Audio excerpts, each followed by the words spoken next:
Perbarui ilmu Islam kamu bersama Religion di tv1news.com dan TV1 Connect.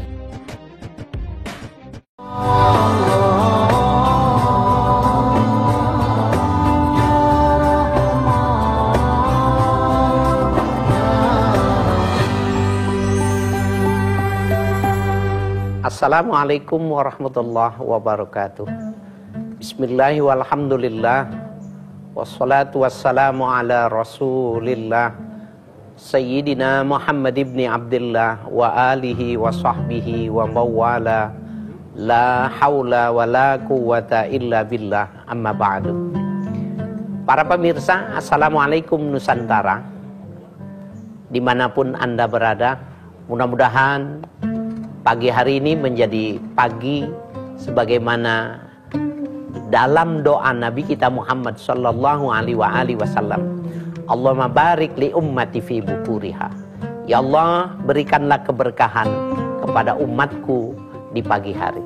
Mudah-mudahan di pagi hari ini kita termasuk orang yang mendapatkan doa dalam doa Nabi kita Muhammad sallallahu alaihi wasallam. Pemirsa, pada kesempatan ini saya ingin menyampaikan satu kisah nyata, tetapi nanti kisah nyata itu akan kita ambil sebuah pelajaran yang sangat luar biasa. Ada seorang nenek yang memiliki anak banyak. Tetapi si nenek ini ketika sakratul maut tidak juga dipanggil oleh Allah Subhanahu wa taala. Sehari, 2 hari, 3 hari tidak meninggal, maka ada usulan dari anaknya yang lain untuk dibacakan Al-Quran. Ya, maklumlah pada masyarakat yang tidak mengerti secara jelas, ya, memang ada hadis yang mengatakan Iqra'u Yasin ala mautakum. Bacakanlah surah Yasin pada mayit-mayit kalian. Hadis ini oleh beberapa ulama, Al-Albani dan yang lainnya mengatakan hadis ini dhaif. Walaupun ulama-ulama lain ada yang mengatakan ini berdasarkan kajian ini dianggapnya istihsan, sesuatu yang dianggap baik ya ketika orang sakratul maut dibacakan surah Yasin. Yang jadi masalah bukan persoalan hadis ini sahih atau dhaifnya. Permintaan dari salah seorang mereka untuk ibunya dibacakan surah Yasin ternyata oleh kakaknya yang laki-laki ini tidak dipenuhinya. Ya, jadi dia berbicara bagaimana ingin mendapatkan harta, ingin menguasai harta, tetapi disuruh membaca surah Yasin, membacakan Al-Quran, dia tidak bisa. Nah, apa yang terjadi? Ternyata anak ini pergi ke pasar, kemudian dia beli Walkman. Ya, ibunya yang sakratul maut itu dipasanginya ya Walkman, kemudian disetelkannya kaset. Maka surah Yasin terdengar ya, tetapi yang baca bukan anaknya. Kasus ini bisa jadi terjadi oleh kita atau di lingkungan kita yang semacam ini. Nah, apa yang menarik dari kajian kita ini ya, bahwa punya anak banyak ini ternyata tidak bisa baca Quran. Ya, anak ini ternyata tidak bisa memberikan sebuah hadiah walaupun cuma sekedar membacakan Al-Quran. Nah, padahal kita mengetahui bapak-bapak, ya, ibu-ibu dan para pemirsa dimanapun Anda berada, kasus membacakan Al-Quran dengan menggunakan kaset ini ternyata sudah menjadi meluas. Mau sholat Jumat jam 11 di masjid-masjid terdengar suara Al-Quran, tapi yang membaca bukannya manusia, yang baca kaset. Kalau mau menjelang majelis taklim, pemberitahuan akan adanya pengajian, maka disetel ya kaset. Yang membaca Al-Quran bukan manusia. Nah, berpembicaraan inilah yang ingin kita jadikan pembicaraan, dan karena ternyata ada sesuatu yang menjadi merusak keadaan kita. Ada di sebagian masjid-masjid yang tanpa sadar, dari mulai jam 11 sampai dengan khotib naik mimbar di hari Jumat itu disetelkan kaset. Apakah ini bermanfaat? Padahal orang datang mau sholat Jumat, sebenarnya dia mau ibadah. Maka dia sholat terganggu, dia mau zikir terganggu, dia mau mengadakan satu tafakur juga terganggu. Nah, yang ingin saya katakan, ada perbuatan yang kelihatannya ibadah, tetapi sesungguhnya dia sedang melakukan sebuah kesalahan. Kalau memang cuma sekedar isyarat, membacakan Al-Quran dijadikan isyarat, mau sholat Jumat, diingatkan ada majlis lain, bisa jadi kalau cuma ala kadarnya, no problem, tidak ada masalah. Tetapi sampai dengan khotib naik ke mimbar baru ditutup itu pengajiannya, sulit untuk kita mengatakan ada kebaikan dalam hal ini, karena sesungguhnya kita yang sedang mau sholat sunnah, mau sholat tasbih, mau berzikir, terganggu dengan suara kaset yang diperdengarkan. Yang kedua, sering kita mendengar, saking terbiasanya orang menggunakan kaset ini, padahal tidak seberapa jamaah yang hadir, sholat zuhur, sholat asar pun menggunakan suara speaker yang luar biasa. Padahal cuma komando salat saja, Allahu Akbar, sami Allahu liman hamidah, Allahu Akbar, tapi dengan suara yang keras. Apakah ada manfaatnya dengan yang semacam ini? Yang ketiga, dan ini yang sering kali terjadi, para pemirsa. Kalau malam takbiran, kita masih saja mendengar ada orang yang membaca takbir sepanjang malam. Padahal melakukan takbir sepanjang malam ini sesuatu perbuatan yang sangat besar pahalanya. Menghidupkan Lailatul Id, bagian dari sesuatu yang sangat dipuji. Tetapi ketika dia menggunakan speaker, dia menggunakan pengeras suara, maka berapa banyak orang yang tertidur terganggu. Berapa banyak orang yang ingin beristirahat tidak bisa. Padahal besok bisa jadi Ustadz ini, Pak Kiai Anu, punya tugas untuk melakukan khutbah dan lain sebagainya. Dan yang repotnya ketika listrik mati, orang-orang ini tidak melakukan takbir. Lalu ketika listrik hidup lagi, kemudian dia takbir lagi. Seandainya dia bisa takbir tanpa menggunakan loudspeaker, maka sesungguhnya ini satu perbuatan yang luar biasa.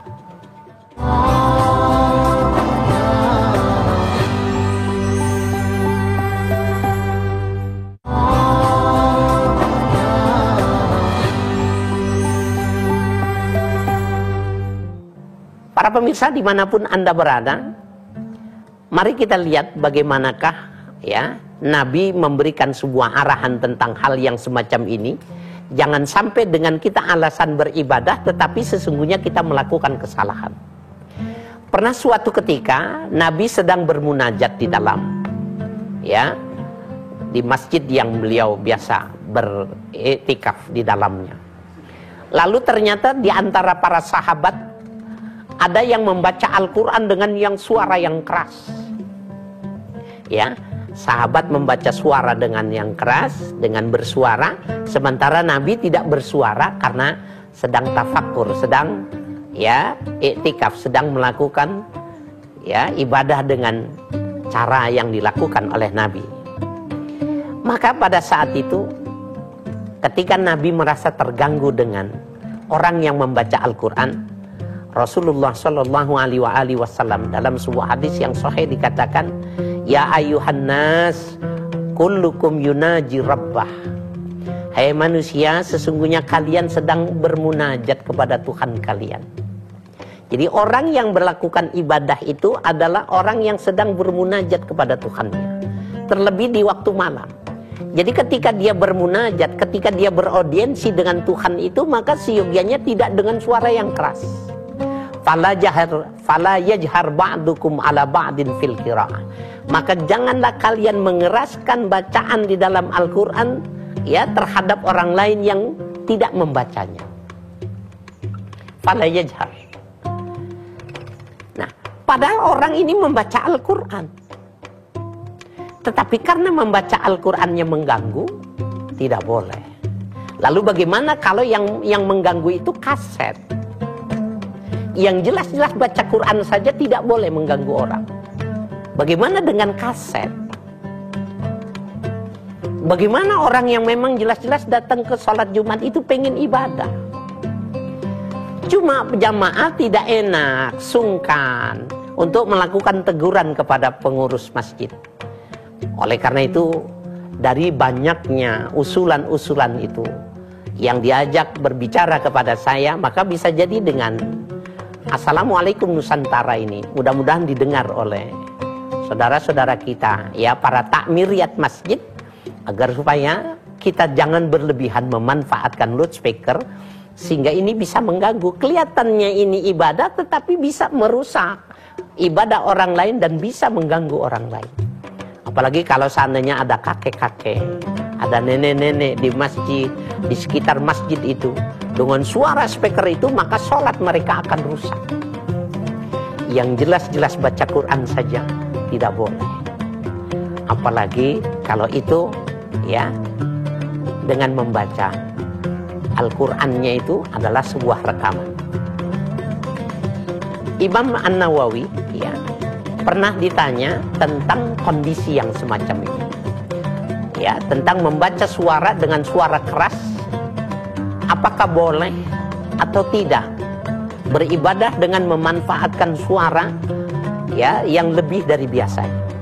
Ya, di dalam fatwa Imam Nawawi dikatakan, fa in kanatil maslahatu aktsara minal mafsadat fal qira'atu afdal. Beliau mengatakan bila kemaslahatannya lebih banyak, dia membaca keras itu kemaslahatannya, kebaikannya lebih banyak dari kerugiannya, maka membaca dengan suara keras itu boleh. Bahkan itu lebih afdal. Itu kalau dibaca, ya, tidak termasuk kaset. Tapi wa in kanat bil aksi kurihat. Apabila yang terjadi justru lawanannya, Imam Nawawi mengatakan kurihat. Yang demikian itu dibenci. Orang membaca Al-Quran kemudian bisa menimbulkan mafsadat buat orang lain, itu dibenci. Bagaimana kalau itu kaset? Nah, oleh karena itu, para pemirsa dimanapun Anda berada, mudah-mudahan saya bisa menyampaikan ini dan saya bisa mengamalkannya. Mudah-mudahan ini bisa diterima dengan perasaan yang dingin, ya, dengan perasaan yang kompromis, ya, untuk bisa kita pahami bahwa siogianya jangan sampai kita melakukan yang demikian itu.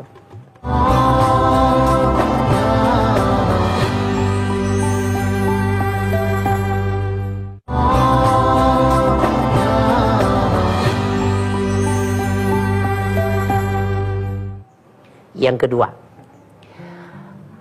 di luar persoalan pemahaman kita tentang sesama orang muslim yang demikian ini, ada yang setuju dan ada yang tidak setuju, ada yang terganggu dan ada yang tidak terganggu. Bagaimana dengan orang yang non muslim? Bisa jadi dalam masjid itu ada orang-orang non muslim. Apakah mengganggu mereka juga dibenarkan di dalam Islam? Jawabannya tidak boleh. Ya, kita tidak boleh mengganggu orang lain walaupun beda agama, dan bukan berarti perbedaan agama menjadi justifikasi bolehnya kita berlaku sewenang-wenang pada mereka.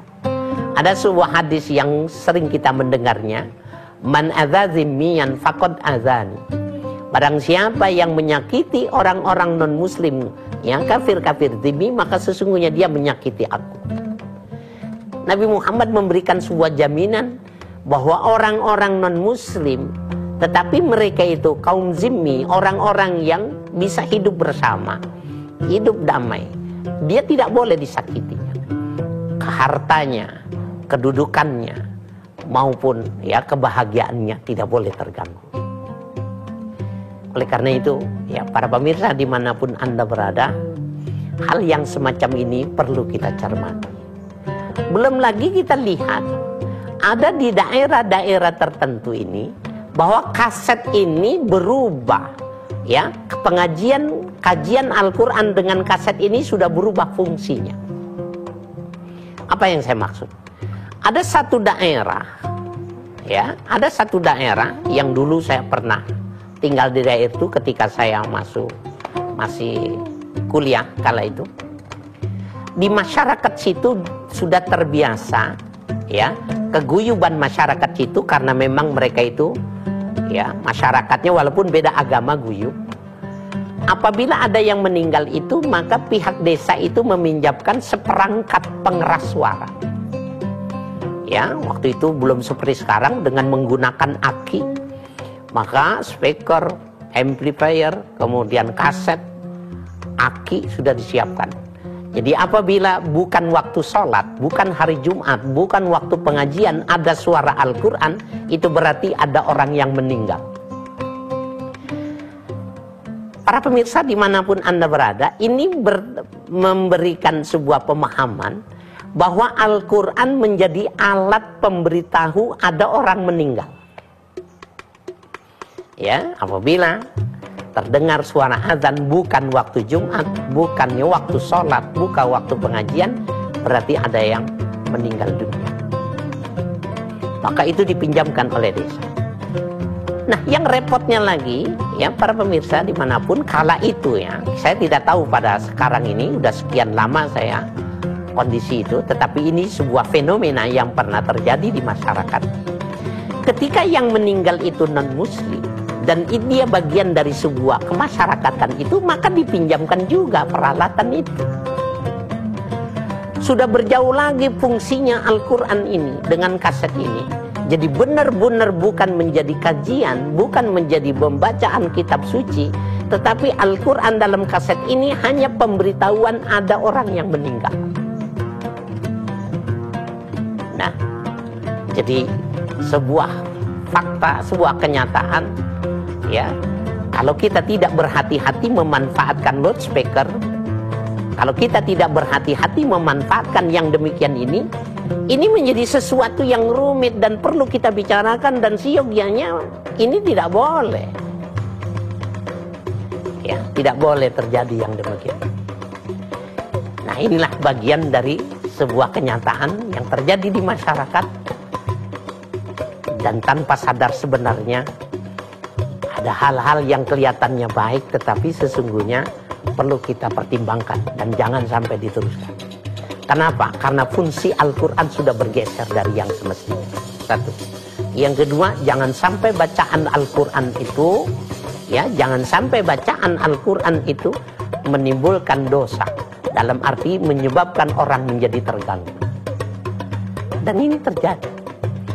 Allah Subhanahu wa taala di dalam Al-Qur'an, ya, surah Al-Ahzab ayat 58. Walladzina yu'zunal mu'minina wal mu'minati bighairi maktasabu faqad ihtamalu buhtanan wa itsman mubina.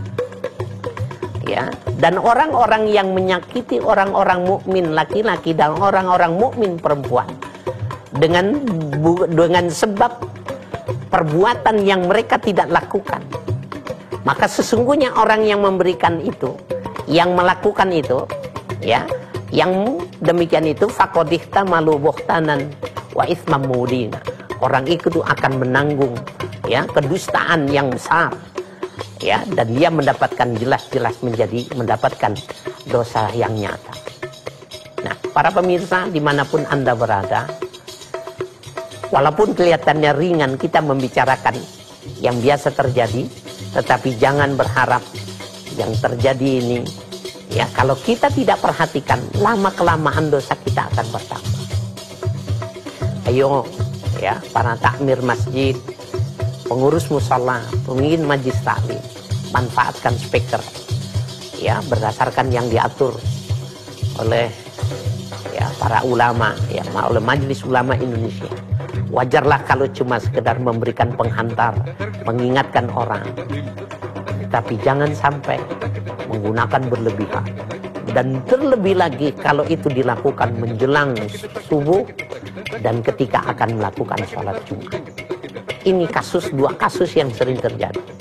Dan yang repotnya ketika kita memberitahukannya, bukan, ya, mendapatkan sesuatu kebaikan, malah ditentang, malah dianggapnya, ya, mencegah sebuah kebaikan, Maka dengan melalui ya Assalamualaikum Nusantara ini, mudah-mudahan ini menjadi sebuah bahan renungan.